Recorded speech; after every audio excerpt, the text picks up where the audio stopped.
Welcome to the One Day at a Time Recovery Podcast, where my guests share their stories of addiction, how they recovered, and the tools and practices they use to stay sober now. Well, Eryl, thank you for joining me today. You're so welcome. Thanks for having me. Oh my God. Okay, this is so funny. I just have to acknowledge that I'm a little anxious because as we were logging on, my computer didn't work out. I was like, oh my God, she's gonna think I'm a flake. I hate being late. Like all my anxiety started exploding. But we figured it out and here we are. And so we're gonna talk about how to deal with anxiety, Yeah. How perfect. among other things. I like to start with a little game that I call the lightning round, and it's actually very slow. So don't Okay. panic. Okay. Very good. When you first got sober, were there any books that really helped you along your path? I would say the big book. I'm a 12 stepper. So that's a huge tool that I continue to use. I'm also a big fan of Glennon Doyle. So I think I Yeah. read Love Warrior around that time. I was also reading when it came out Untamed. That was like her more recent one. Yeah. I've read so many different, spiritual books. I can't really even Yeah. name all of them, but those are some that really stand out for me. So when you got sober, the books that were really calling to you were the ones that were sort of along the spiritual lines. Yeah. I think I was Yeah. looking for something bigger than me because that like drinking took up such a big space in my life that when I Yeah. removed it, I was like, I don't know what I'm gonna lean on. I need something huge, you Yeah. know? Yeah. A sufficient substitute, as we say. That's awesome. Correct. Yes, yes. Yeah, that's good. Did you not have, some of us have had a little bit of religious trauma, and I confused spirituality with religion. Hmm. And it was shocking for me to hear. It took some mental gymnastics for me to unwind. As you see it, what is the difference between religion and spirituality? We're just Mm. going to jump into the deep end, I guess. Let's do it. I have my second coffee. I'm ready to go.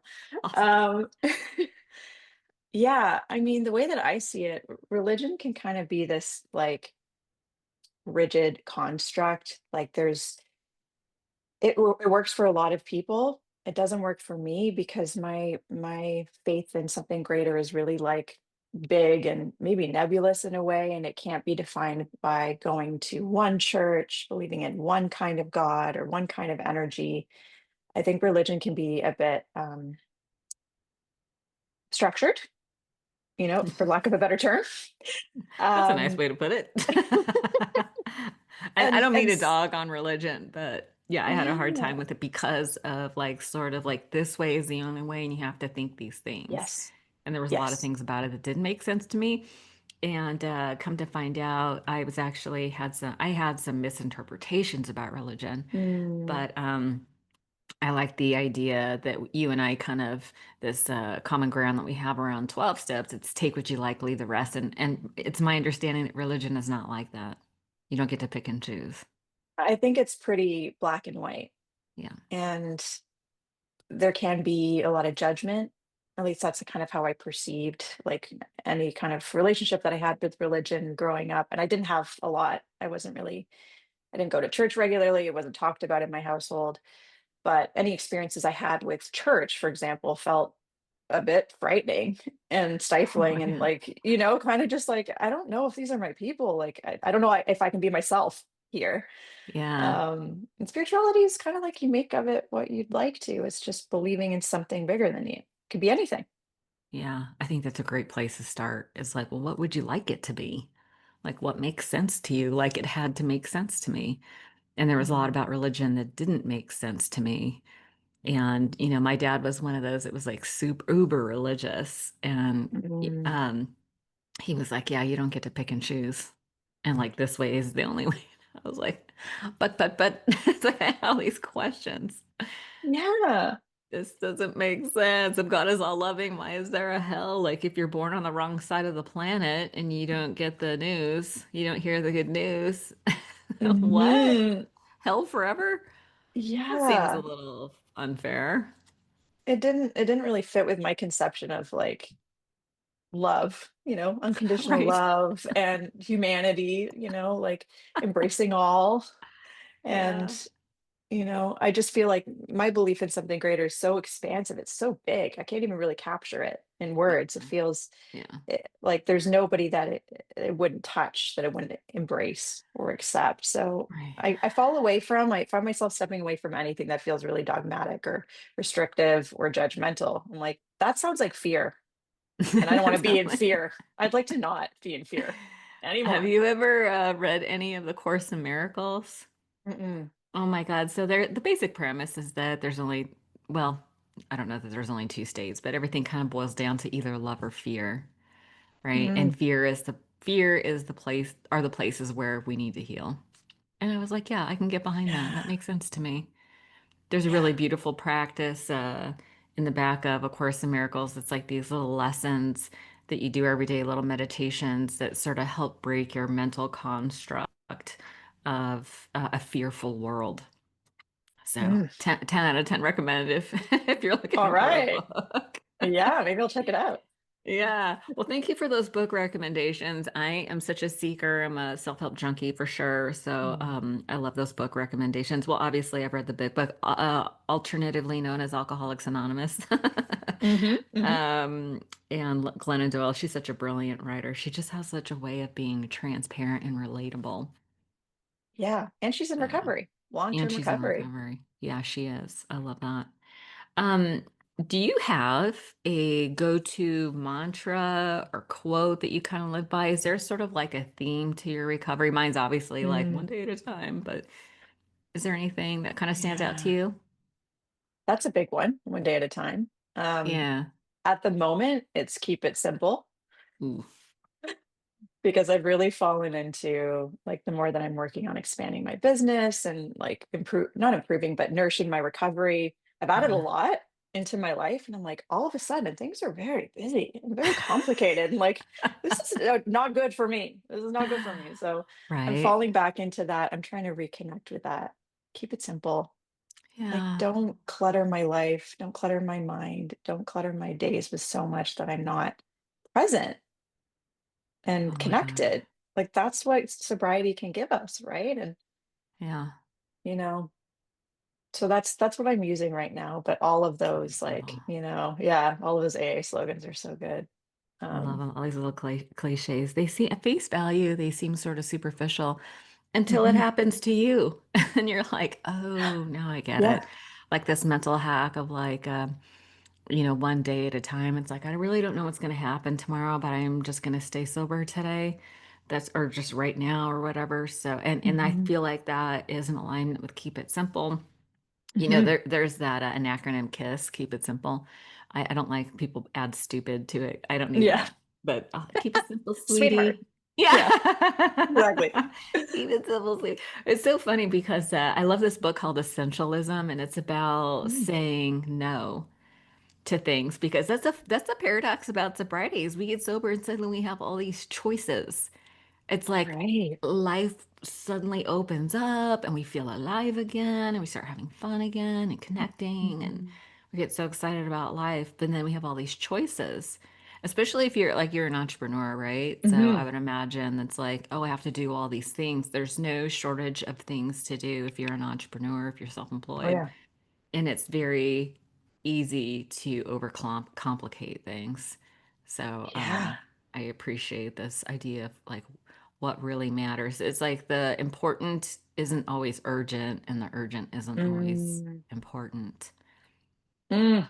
Like preach. That's what I need to hear right now. I know, me too. That's so good. It's so true. It's and to frame it that way is we get sober and we have so much choice Yeah, instead of sitting in, oh my God, I'm overwhelmed. I have so much to do. Like that's one way of seeing it. And the other is, wow, look how blessed I am to have so many options, so much choice now. I can do whatever I yeah, want. I'm not limited by this addiction in the way that I was in the past. So how about I just choose wisely? You know? yeah. That can be yeah, that is the sort of the paradox of choice. It's like when you have so many options, it's hard to know what direction to go into. We should do like a whole other episode on being a sober entrepreneur. Yeah. That is like Yeah. it has a whole set of it brings up so many issues in me, like Hmm. comparison and the Hmm. need to be productive and being attached to outcomes. It's and being like Yeah. addicted to busyness and trying to Yeah. find balance. There's so much to being a sober entrepreneur. I feel like we need to dedicate a whole other episode Yeah. to that. Anytime I'll come back. Okay, that's awesome. Do you have a regular self-care practice, whether it's like a morning practice, whether you think of like Mm, I know some people think of their like I do 5 meetings a week, I go to exercise three yeah. times a week. What does that look like Mm. for you? Well, for the last, I'd say 5 or 6 years. So even before I got sober, I really like started focusing on having a morning routine, and that really came through with the lockdown, like the pandemic. I was like, oh my God, I Mm, need some structure in my life because I can't yeah. leave. I'm with myself a lot. So I'd established this pattern of, the first hour of the day meditating for even 5 minutes, 5, 10, 15 minutes, journaling in the morning. I think that's how it started. It was really simple. And now I have a couple other things I do in the morning. I meditate, I journal, I also pray. I've added in my step work, so I pray in the morning. I do some kind of a reading from AA literature. And then I try to get some movement in. So I try to spend the first hour of the day like just quiet as much as Hmm. possible. That is a real challenge because as soon as I get up, I'm like, I could check my emails right away. I have so much to get to. I could be in doing mode, or I can be like, that can all wait. This is very important that I ground myself so that flow through the day in a way that's actually useful and Yeah. serene, and not like stressed. Yeah. So, It's so yeah, those are interesting some because things. there's like that moment you're like at this crossroads where Mm, I could check my email, I could look at my phone, I could check my calendar, whatever, or I could spend a few minutes doing some self-reflection, whether it's prayer, meditation, or mhm, journaling. And mhm. that is the pause that is so important to Yeah. acknowledge. It's like, we have to really, and this is why I think habits or rituals and habits are so important because if you're in the habit of doing it every morning, then your muscle memory, you just have like this momentum to just do your practice. But it's so easy for me, the lie is I'm just going to check this real quick. Oh, I know that one. Oh yeah. Just There just for is a couple minutes. yeah. Let me just see this one thing. Lies, lies I tell myself. It's so, but here's the thing, like, just to highlight for a moment that neuroplasticity, whatever fires together, wires together. So our habits are just things that we've practiced over Yeah, time. It's just repetition. And yeah. because I've been doing that morning routine for so long now, not perfectly, sometimes I miss it or I miss a part of it, but I know I want to do that. The resistance to doing that is so much lower because it is just, I just do that. That's just what I do in the Yeah, morning. But when I started, it was so hard. I was like, I know. do I really need to do this? And it's kind of boring. And like, there's other things like, is it really productive? There's so much because it's building a new groove in the brain. So Yeah, we just yeah. practice and we're kind to ourselves when we stumble. Yes. Yeah, and I like to remember that consistency doesn't necessarily mean daily. For sure. Yeah, Yeah. consistency just means, but I'm very mindful. James Clear from Atomic Habits says that don't skip your habit more than 2 days in a row. Otherwise, that's the start of a new Mm. habit. Is that good? Yeah, that is good. So easy to fall to our old habits. But yes, okay. So, I wanted to ask you about the method of your meditation and journaling practice. Mm. So, do you do silence? Are you using an app like Insight Timer or Calm or something? How do you practice the meditation? Even though I've been meditating for years, I love being guided. So I almost always Same. listen to somebody talking to Yeah. me. So I do guided. I love Insight Timer. Years ago, I put up some meditations on there. So Oh, I nice. was connecting with people through that, but I don't listen to my own voice. Can you imagine? Um, So I listen to different meditations. Sometimes I do breath work. It depends on what I'm like craving. Sometimes I'm just being guided to relax my body. Um, so I don't necessarily do the same meditation every day, but honestly, it's Hmm. not long. It's usually 5 or 10 minutes. And Yeah. then I can commit to that, Yeah. you know? So I do that. And For journaling, I have sort of like a flow that I follow, which is like I scribble down just morning thoughts, a couple of lines. I reflect on gratitude. Hmm. I set intention for the day. And these are like dot jots, like three things I'm grateful for, three intentions. That's it. And then I at night do a little, sometimes it's just today was a good day. Thank you, God.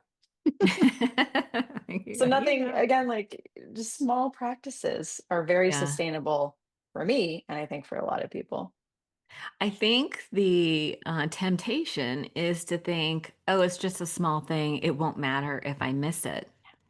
Like Right. that is the temptation. But I just want to urge people not to underestimate how powerful like these subtle little practices are.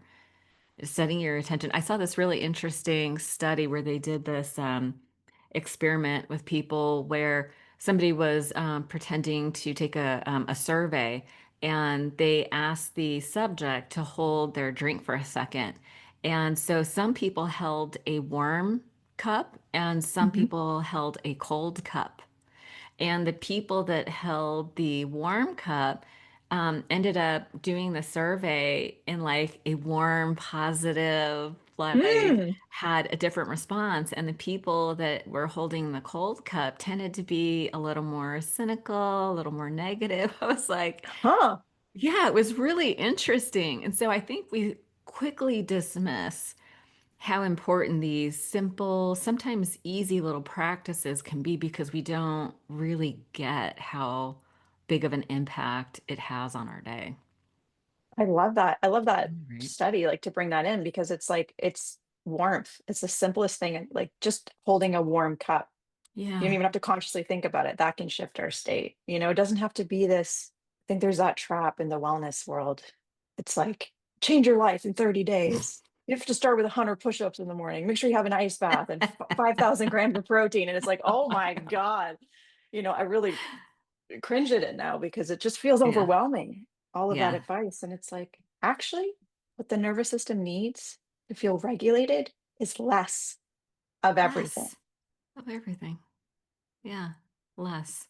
It's so interesting because doing the things that we do, prayer, meditation, journaling, cold exposure, grounding, shaking, walk on grass. I mean, there's like I Too have like much. this toolkit. It's like a mile long.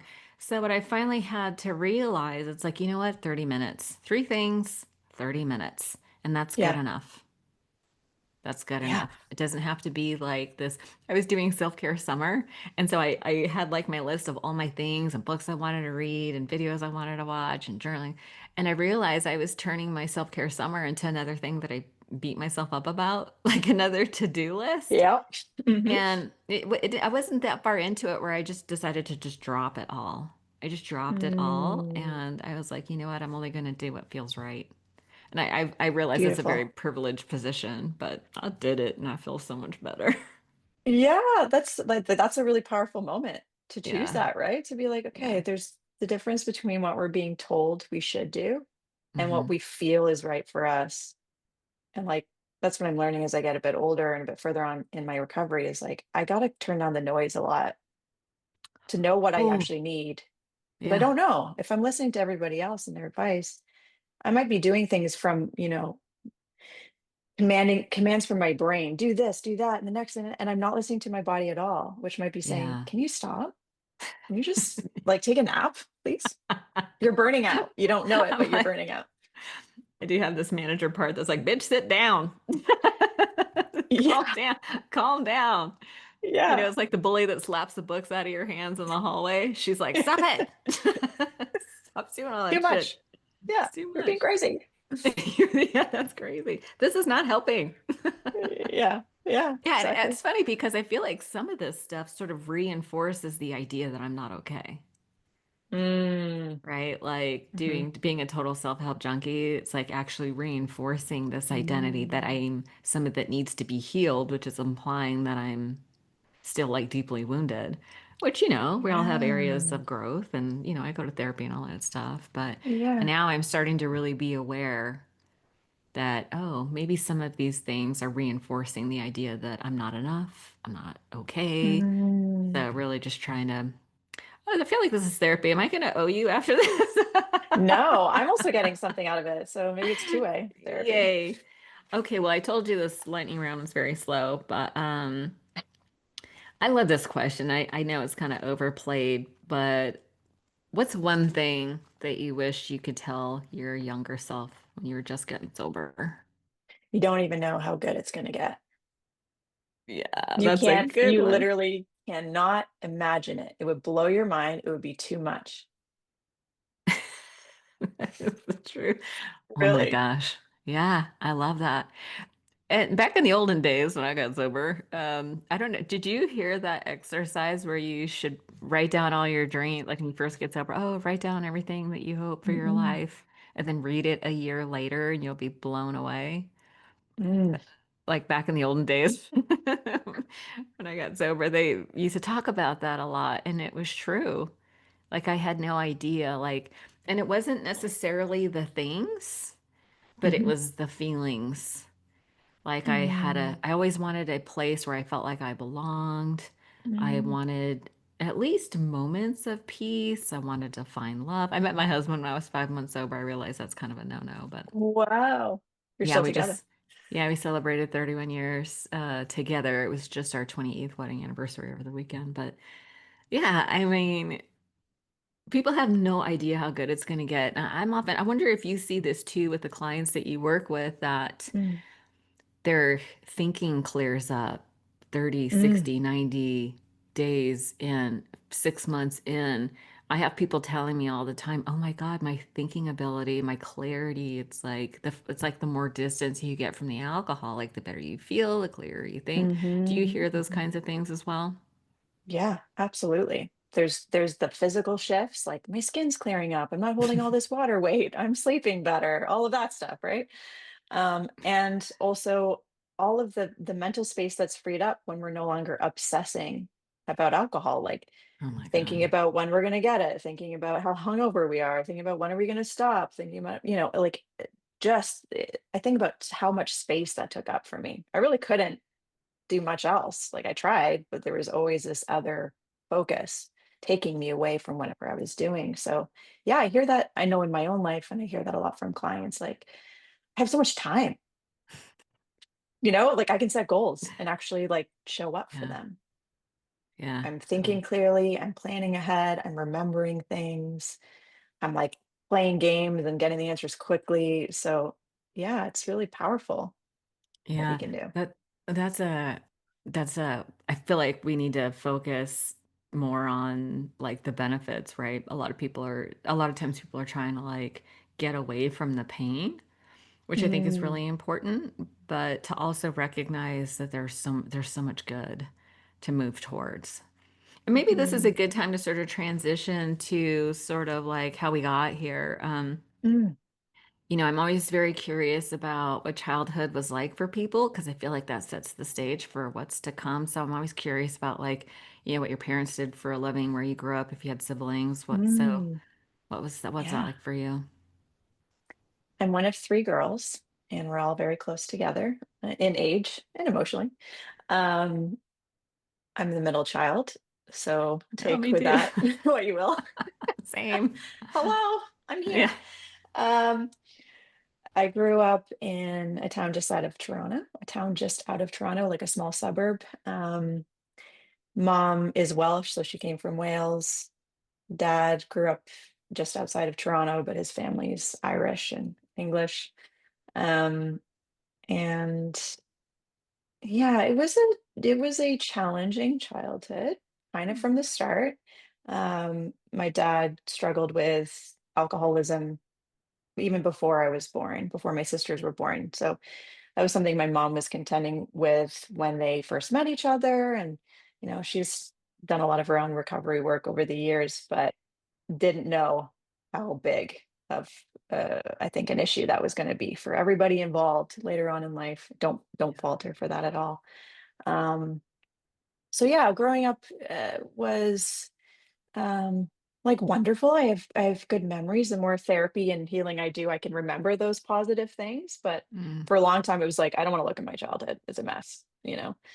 What Um, was messy about it? Because it sounds like your dad was sober already. No. So Oh, he he wasn't. he never, I think he had periods of sobriety. I'm sure there were moments, if I asked my mom, she would clarify that, but I don't remember that. Like Mm. he never got sober for a long period of time during my life, during his life. So yeah, he struggled with pretty severe alcoholism and bipolar disorder. Oh, I'm sorry. Um, yeah, so he was like an amazing dad when he was well and when he wasn't drinking, like so playful, so funny, so loving, so present. And then his drinking would just take him away from us, and there'd be benders, he'd be gone, he'd be missing. Um, and yeah, just slowly, I think over the course of his life and our lives as a family, it got progressive, like they say, like it Right. got Like it worse. does. We tried rehab, we went to treatment, I think a few times, and nothing stuck. And I think, as is the case for a lot of us that have addiction issues, there's trauma somewhere in childhood that's feeding this need to be outside of ourselves. And that was the case for him. And he just never got real help for that. So, yeah, childhood was like, I was a very sensitive kid.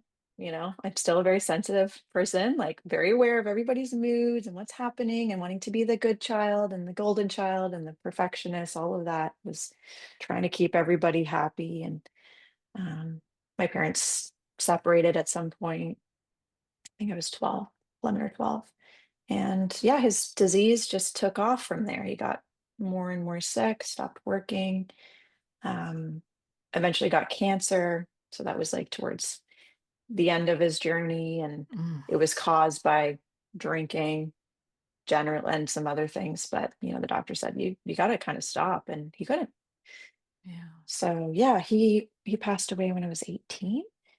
Oh, you were young. And when I was young, and I hadn't really gotten into my own drinking then, like not like, it was later in life, but yeah, that was the model of alcoholism for me growing up. So I was like, when I started to contend with my own drinking, I always compared it to that. Like, it's not that bad. I'm not doing that Right. shit. I'm functioning pretty Right. well. Right. Yeah. So anyways, there's a lot Can I there, but interrupt you? I'm sorry to interrupt you, yeah. but I just keep having this curious question. Mhm. What was happening for you as a little girl when dad would go missing? Horror, terror, like even when I've, done my healing work around that and travel back in time, it's still very visceral for me in my body to these days, that like panic, like fully flooded, like panic attacks, anxiety. I've had to work through a lot of abandonment issues in Yeah. relationships because it's like, is this person gonna come back? And what do I have to do to make sure they stay? So that's a recipe for codependency and self-abandonment Oh my and gosh, all the of these self-abandonment things. is rough because it's it, and then the perfectionism kicks in as a coping skill, Yep. but the sort of root, this, I'm totally relating, but Mm. it's like not good enough. If I could just be good enough, then they'll stay. If I could just be good enough, then I'll get the love I need. If I could just be good enough, Mm. they'll see me and love me. And Yeah. for little kids, we just don't have the perspective really to understand what's really going on, that it's it's not us, it's them. They have trauma. So I a lot of times, I talk to people about their childhood. Like nobody wants to put their parent on the, we're not cross-examining and looking Mm. for, what's the word I'm trying to find? But it's like when you persecute, like we're not persecuting people, but we're just kind Yeah. of like acknowledging the facts. And it makes sense that you would develop these coping strategies to try to get your needs met. But it's sort of rooted in Mhm. not enough, abandonment, fear Mhm. that causes lots of Yeah. anxiety. Do you struggle with anxiety today? I'm perfect. Honestly, I have no anxiety. I guess Oh, that's a silly yeah. question. Yeah. Eh, no, yeah, for sure. It used to be pretty out of control. Like that was drinking for me was very helpful, quote unquote, Oh, for that my was your, anxiety. okay. I How old also were you when struggled you with, started drinking? I mean, I experimented in high school, like Okay. 16, 17, but it was really after around the time my dad got sick and after he died that it skyrocketed. And then I was drinking like it was my job. Um, it got Yeah. worse over the years, but that's when I really learned like, oh, I can drink a Were lot you in more. college? You were in college when he passed away, 18? Well, he passed away, I think it was, yeah, a month before I graduated from high school. Oh my God. So I had this scholarship. I was going to study journalism to this amazing school. And I was like, I'm still going to go. And I got there and I lasted a month. And then I was like, I can't do this. And I left. That was the first time that I like broke this image of myself that I had, that I was, or tried to portray that I was like, I had it all together. It's like, I can't Mm, do this. So I came hmm. home. I actually worked at an Irish bar for a year, perfecting my Perfect. drinking, running away from my pain. Seems totally reasonable to Um, me. Logical. And then went back to school a year later. But yeah, it railroaded my life in a good way. Now I see it that way, but at the time it was a Yeah. disaster. I felt like a disaster. Like, what the hell am I Yeah. doing? That must have been really scary to be so out of control. Yeah. Yeah. So there's a big through line in my story and in my journey between this like paradox, the part of me that really wanted to succeed and perform and be celebrated and achieve, and the other part of me that wanted to just burn it all to the ground and hide and, wallow the Yeah. black and white parts of self. So, Yeah. yeah, it's Are you all there. familiar with do you do IFS therapy? Are you familiar I with use it? I use a bit of it in my practice. Yeah. Yeah, I really love this and IFS stands for internal family systems for those that don't know, and it's sort of like yeah, we all it's a little bit of a misnomer because you think oh you're family, but no, it's like your internal family is really speaking about all your parts, right? And Hmm. they specifically talk about manager parts, it's the parts that help you get shit done, and then there's like these firefighter parts that really act like distractors. Mm-hmm. Addiction is often sort of related to as the firefighter part, Hmm. but underneath all that is like all the wounded childs, the exiles, they call them, these little Hmm. parts of us that, I'm sure like when you were little and you couldn't process your feelings to resolution, that little part gets frozen in time and hidden away somewhere. But they get activated. They're still with us.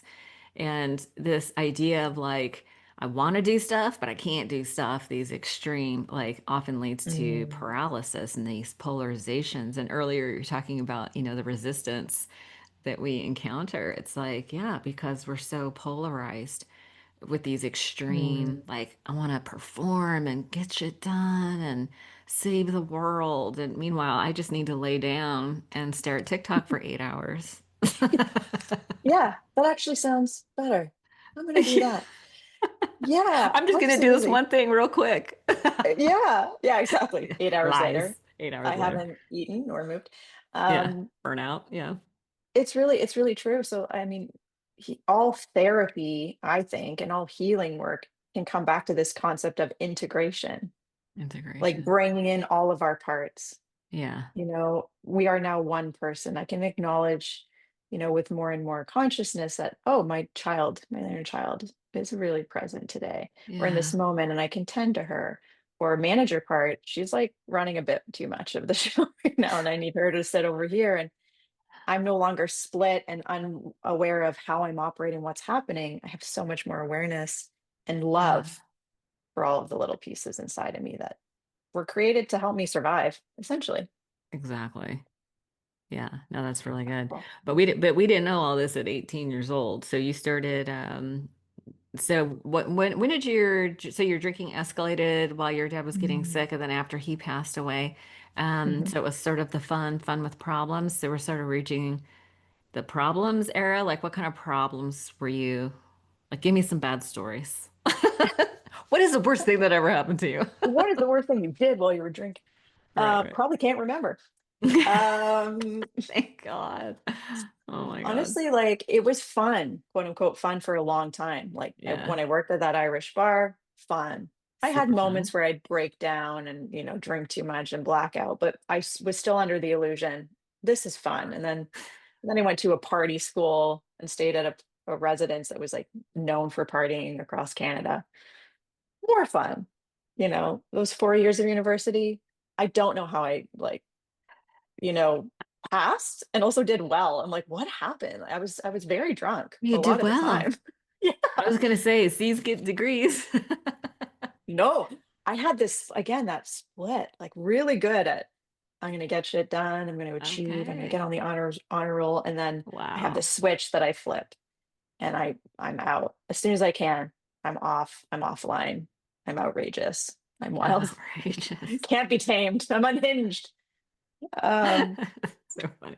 so it was like That's that for a funny. while. You know, this is the funny thing about sobriety is I look at you now, you're very well, you seem calm, you're very well put together, very articulate. Mm. I remember this one time I had we were going to paint our house, and so the painter came over. We're standing out on the lawn. I'm holding a little baby. I had a little daycare in my house. I had a baby on my hip. We're looking at my house, and he dropped an F-bomb, and he looked at me and he gasped and he goes, "Oh my God, I'm so sorry." And I swear to God, I had to look past. I was like, "Who are you? Who are you talking to?" Do I was you know like, me? I was like, "Oh, that is so funny." I was like, and so I tell people now, don't let my soccer mom exterior fool you. Mm, I am a I'm hoe at heart. unhinged. Yeah. Hoe at heart. Oh, at heart. It's so funny. That's a nice little pillow, like something to write on a I pillow know, stitch. hoe Hoe at at heart. heart. Yeah, I'm gonna cross Yeah. stitch a pillow for that this winter, I think. Ah, Hoe at heart. that's so great. How warm. Yeah, yeah, but Uh, so funny for um, me to look at you and mhm. be like, "Ooh, she had a wild child inside her." That's fun. Oh yeah. And totally. I heard it all the time. And even when I first went into the rooms to get sober, I went to rehab. I Do remember my too. first couple of AA meetings. People were like, "Are you sure you belong here?" I'm Are like, you "Oh, sure, oh yeah. I might not look girl? like it, but let me tell you, it's Let me like, tell you some stories. What kind of stories would you like? What's an example of you losing, being unhinged, as you say?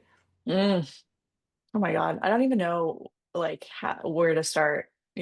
I do remember in university it getting particularly bad. Like I had some questions that I drank away from. Like, is this normal that I'm drinking this much? But I remember Oh, like, yeah.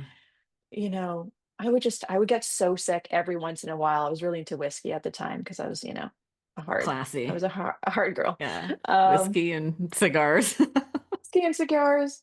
And I would just every once in a while just projectile vomit, like The Exorcist, all over like hallways or dorm rooms. And it's like, what the?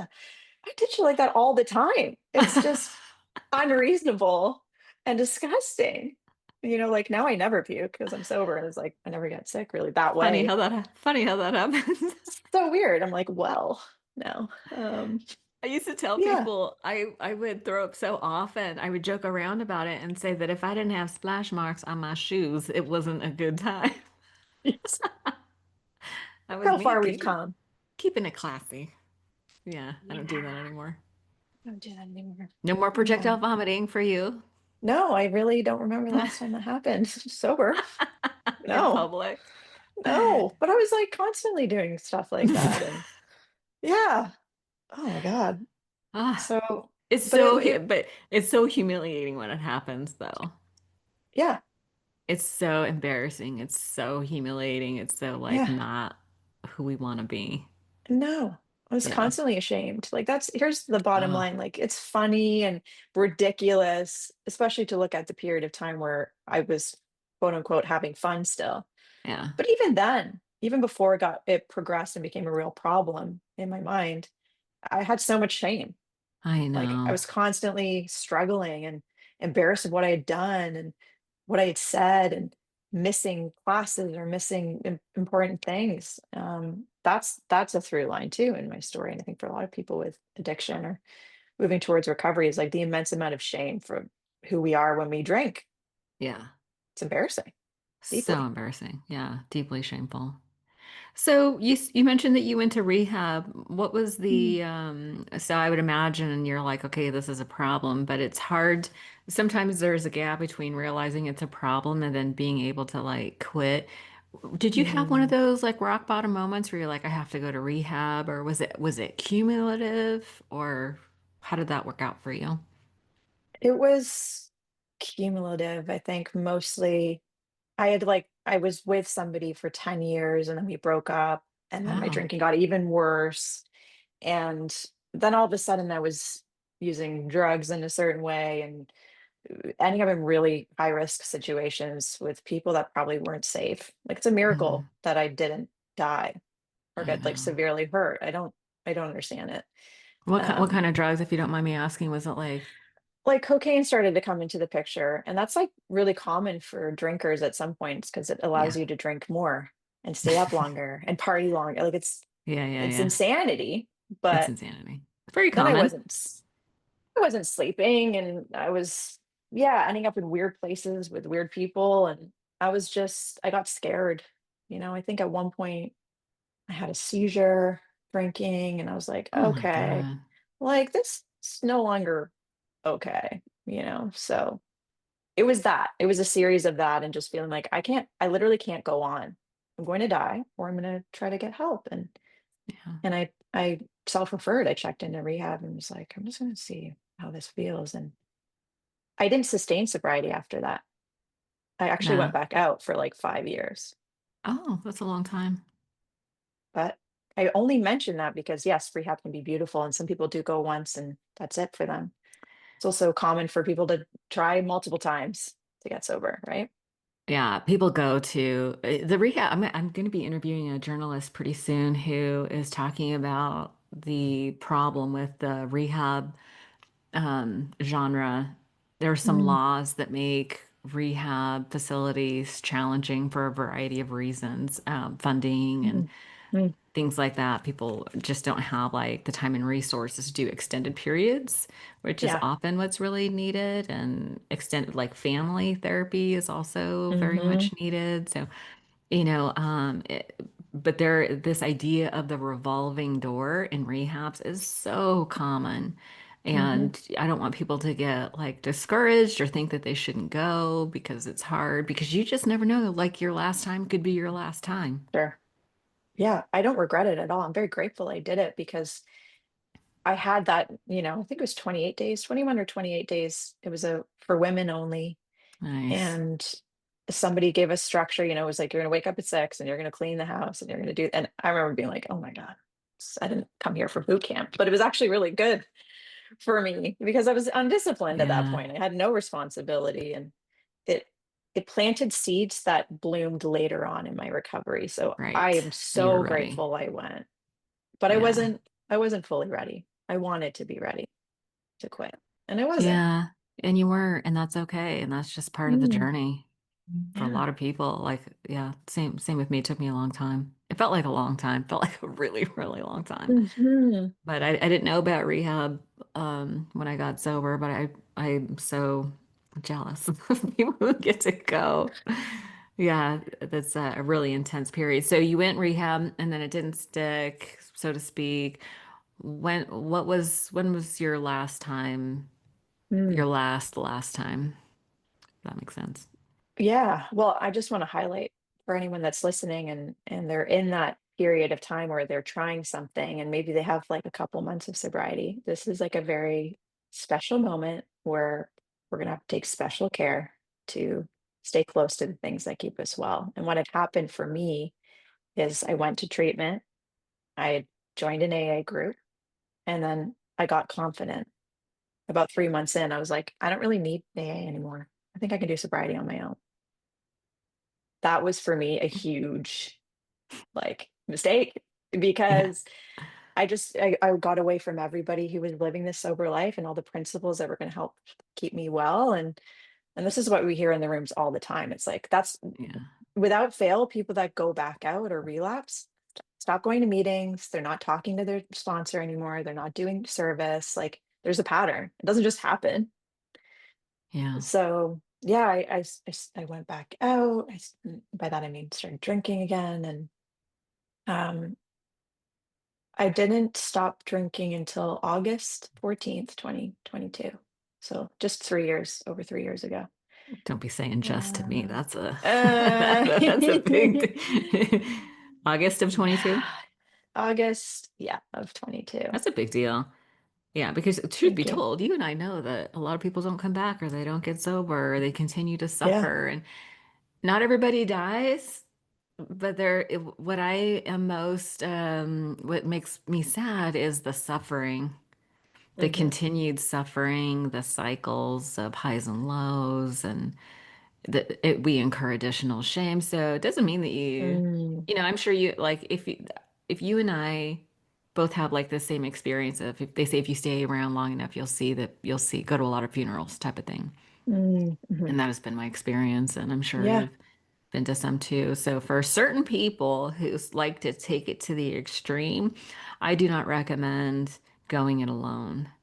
Like going out, like Mm-hmm. leaving your community. What was so great for me about having a community is that we were constantly reviewing the principles, right? Mm-hmm. Honesty, integrity, persistence, service, like all the trusting, surrender.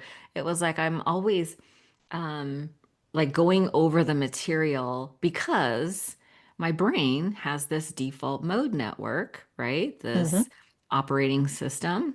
And my default is to lean to the negative, right? Isolation. I can do this on my Mm-hmm. own. I got to figure it out. No one's coming to help. I can't trust anyone. I get really cynical. And that's Mm-hmm. my default. But when I do all these, when I'm constantly reviewing the positive information, that sort of is like mental push-ups for me and helps me to stay strong, helps my sobriety to stay strong. Mm. And I always equate it to like exercise. Like you could go to the gym every day for a year and be in great shape. But if you stop exercising, you will slowly go back to factory settings. Yeah. Right? Yeah. So that's why I really like community as a way of Mm. maintaining sobriety because it's just a and sometimes people get bored. Have you ever had those periods of sobriety where you're just like, I'm so sick of hearing the same thing over and over again?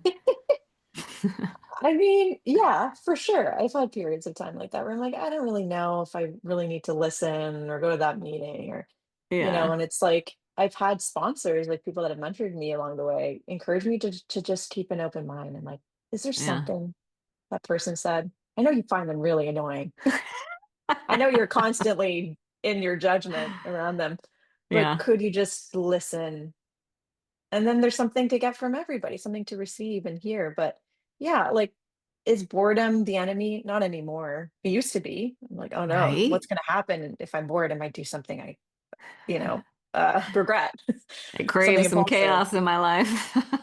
Yeah, I don't trust myself. But no, I Yeah. mean, these days it's a privilege to be bored and have space and Yeah, for real. like have room to learn new things or create new Yeah. things. When I'm in that mode, you know what really helps me is this idea that I'm being of service. Like, if I can't get something out of it, then at least I'm being of service, which ultimately Mm. I'm getting something out of it because I need to feel useful. It's like a way for me to maintain my self-esteem. Because when I got sober, I had really Mm. low self-esteem, and service for Mm. me was like that was like a booster for my self-esteem big time. Because it's hard to look into the eyes Yeah, of gratitude and still feel bad about yourself. it Right? really Someone's is. like, "Oh, thanks for listening," and give you a hug. It's like, "Oh, of course. Uh, My yeah, that's such a pleasure." good way to put it.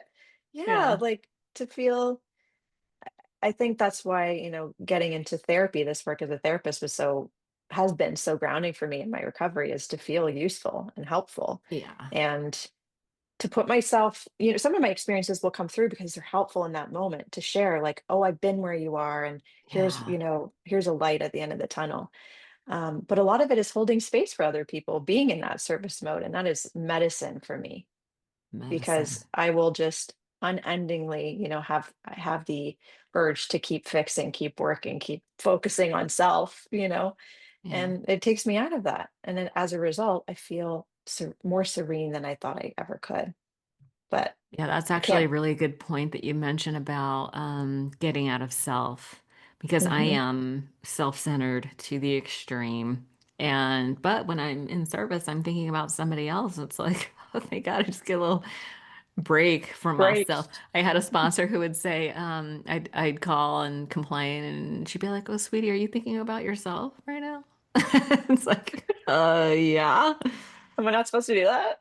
How else am I gonna work through my issues? And she's like, "Well, you could take a break and be of service to someone else, and that'll help you relax a little bit. That might Like, help your oh. anxiety." Hmm. Speaking of anxiety, I feel like anxiety is, sort of like vague fear that's like unspecific Mm, fear that can really rule your life. I feel like a lot of us really suffer from a lot, especially those of us that are like perfectionists and codependents and blah, blah, blah. mm, So, what would you, do you have some tools or practices that really help alleviate your anxiety? yeah. Yeah. I think the biggest and simplest thing I do and encourage people to do is slow down. Like slow down the way how quickly we're speaking, how fast we're making our beds and brushing our teeth and making lunch. And yes, it is a privilege to have some space and control over your time for sure, but it's not so much what we do, it's how we do it. And if Mm, we're slowing down, that tells the nervous system that we're safe. Nothing's on fire. There's nothing urgent, nothing to put out.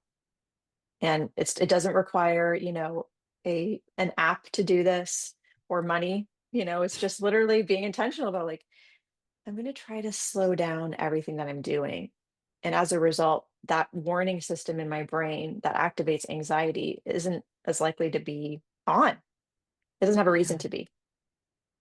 So there's really embodied practices like that are really simple and challenging to do because it's like the urge to rush and to get as much done as possible can be really, really strong. And sometimes I really struggle to slow down for sure. But when I can do that, when I can practice that, I don't feel anxiety. I just don't. Just doesn't exist. Doesn't have a reason to be there. So that's a small thing to practice. That I do practice, and I like tapping. I've gone into tapping a little bit Oh, more. Do you know yeah, EFT. EFT?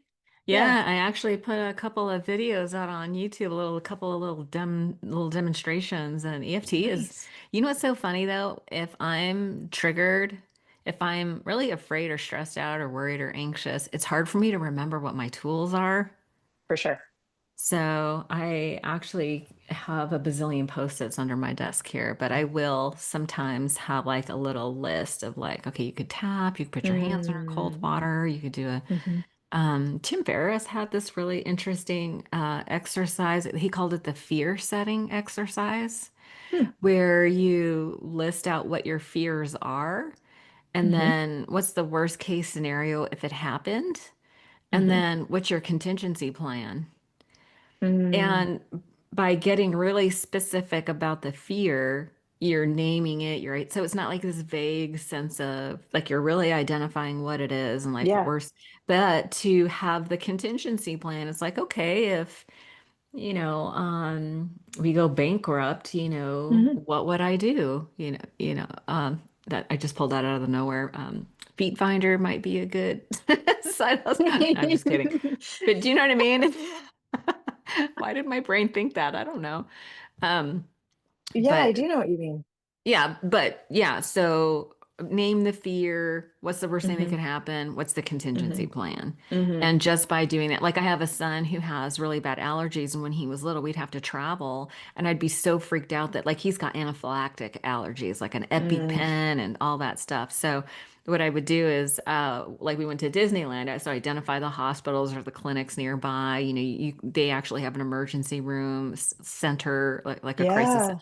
So figure like, and then so I was able to like have my vacation without all the anxiety. Cause like that's Mm, something I probably would have drank over is just eventually, if I'm so anxious all the time, I would need some relief. And I think that's what happens to people. They get so mm, anxious, they get overstimulated, and then they just need relief from that anxiety. And alcohol yeah. works really well for that temporarily. Yeah, it's a depressant, right? Like that's how it Yeah. impacts the nervous system and actually to a degree is effective at lowering our state of arousal or activation. Yeah. But it swings the other way, eventually when we Yeah. come down, then we're super depressed. It's like, oh, I'd rather just not be in a heightened state either way. Um, Yeah. so yeah, I think the thing to remember is there's a lot happening in the brain when we're anxious and when we're in anxiety, like we're having a full physiological response and we're feeling shaky and we can't seem to stop or slow down or we're ruminating over and over and over again, Overthinking is huge. overthinking, sometimes what we try to do is think our way through it, like, okay, Mhm. you're going to be fine and like everything's okay. And mantras and those things can be helpful, but often they're not enough to bring us down to like a 5 or a 3 or a 0.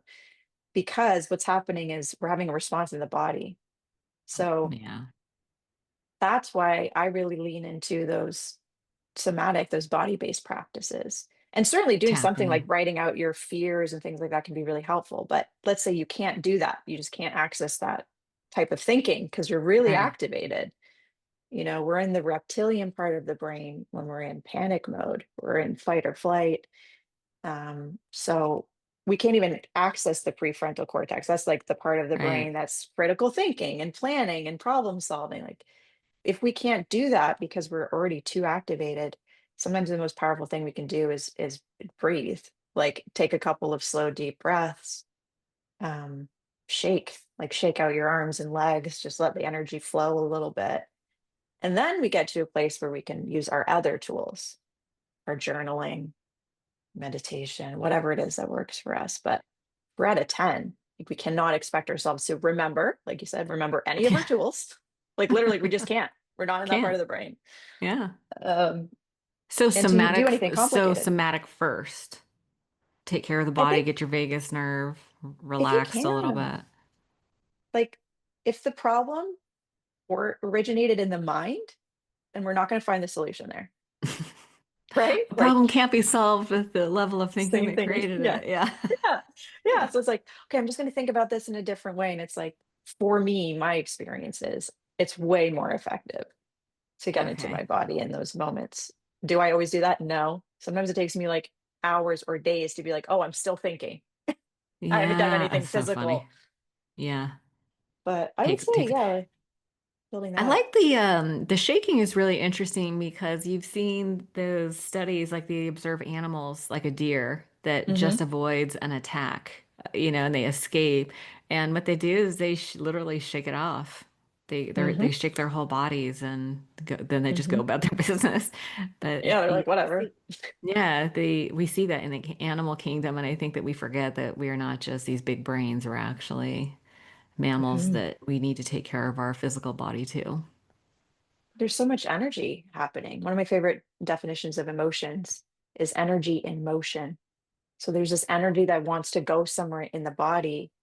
And if we're repressing it, like, okay, we might feel better for a moment, but it's going to come back up. It wants to be expressed, it wants to be resolved and moved.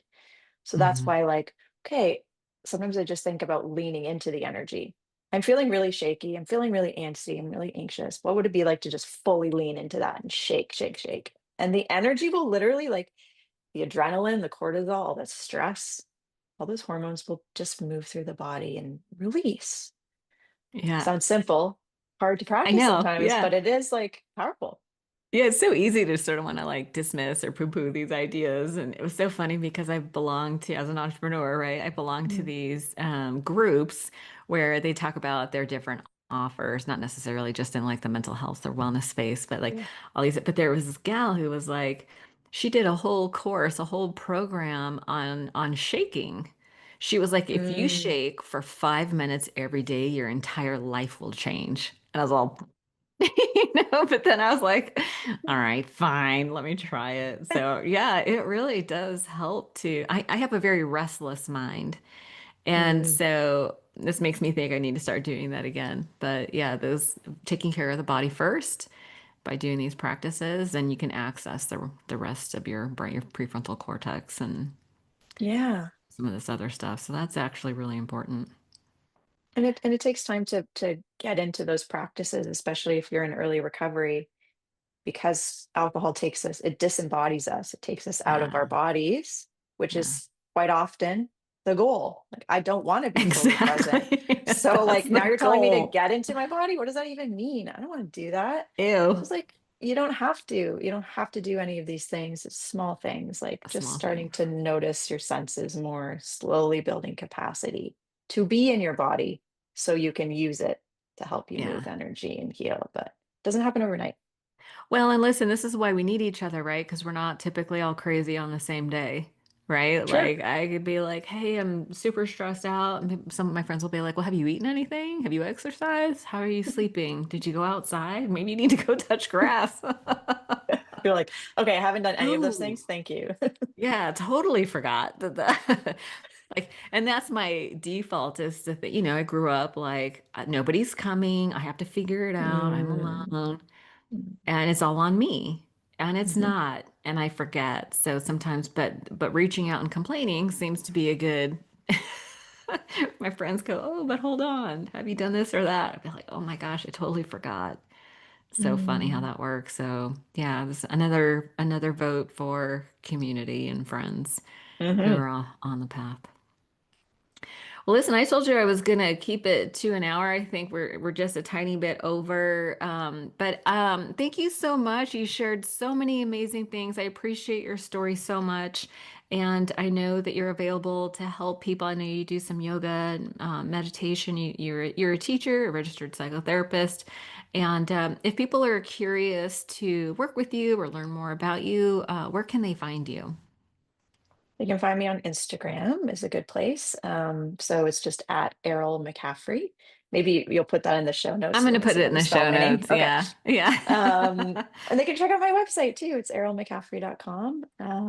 I'm running some really cool recovery-based programs for women in the next little while. I have free Okay. events. I have a full 12-week program coming out. It's for people that are sober curious or in early sobriety. So yeah, check out my stuff and reach out. I'm Okay. really responsive online. So Yeah, I love that. Thank you so much. I really appreciate our conversation today. It was super fun and you brought out the sassy part of me, which I love. thank you. You're amazing. This was so fun. Thanks. Yeah, we'll do it again soon. Thank you so much. Okay, thanks. Take care.